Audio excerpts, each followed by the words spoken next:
So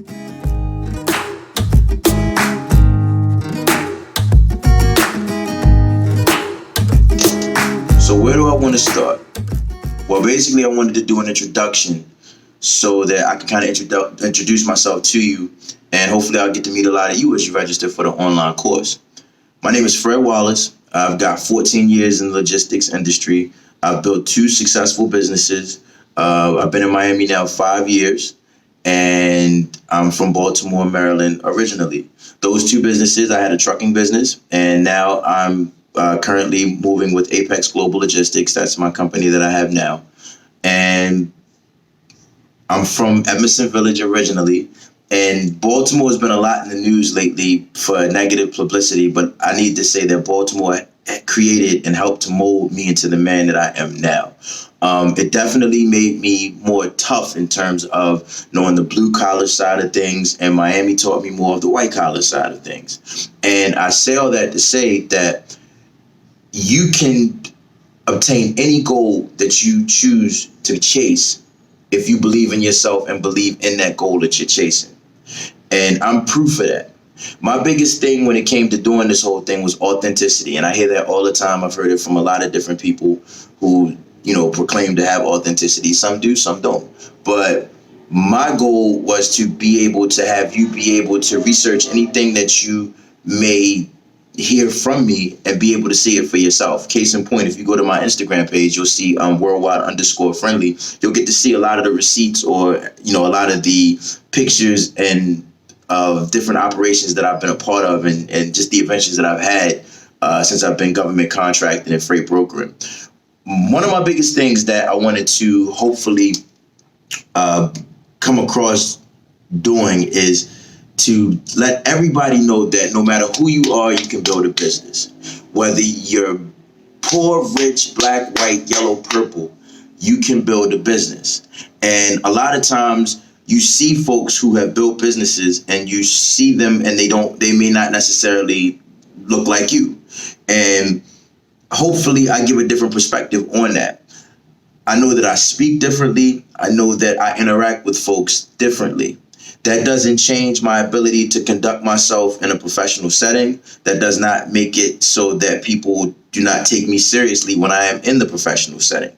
You are who you create yourself to be. That's the biggest thing that I want to have come across during this entire process. I know that to have someone tell you that you can go build a business, you can do this, you can do that, it's easy for somebody to tell you that. It's another thing for somebody to tell it to you and then have the proof to show you that it can be done. That's a lot of what I want this to be. That's a lot of what I want to hopefully give in terms of motivation and hustle to the world. I'm proud of what I built with these 2 businesses. With trucking, trucking, I started back in 2006. That was when I first got into the game with driving trucks. And, I had a friend of mine come to me and he told me that, man, it's no money in working for, another trucking company. At that point in time, you couldn't tell me that driving a truck on the clock for somebody else wasn't the best way to make a living for myself. But then as I saw this particular friend go buy his own truck and the money that he was making with that truck, I said, okay, well, then there's something to this. Then you get one truck. And you go through the process of opening a business with that one truck. And with that one truck, now you have to figure out how to make money, because the one thing that working for a company does is they already have established clientele that they deal with. You now have to go find your own clientele to establish on your own. And that part is difficult. Creating wealth and becoming wealthy is difficult. If it was easy, everybody would do it. But I became successful with that one truck. And then from that one truck, you want to have 2 trucks, because now you want to expand and hopefully build upon what it is that you've created. And the most I ever had was 3 trucks. And it was a pretty good living. It was a pretty successful time period in my life dealing with the trucking industry. But then I had a conversation with another friend who ultimately told me that there's a lot of money in trucking, but there's way more money in brokering. And, he told me to go become a broker. and learn how to be a broker, which was another experience within itself, because really there's different avenues to travel to become a freight broker. And those that register for the course, I'll teach them that as well.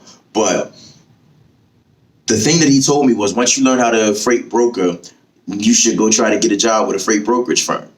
And my thing is, I've never liked working for people. First of all, I don't do well under somebody else's structure. I can't stand poor leadership. Poor leadership to me is a sin. It's like drinking vinegar.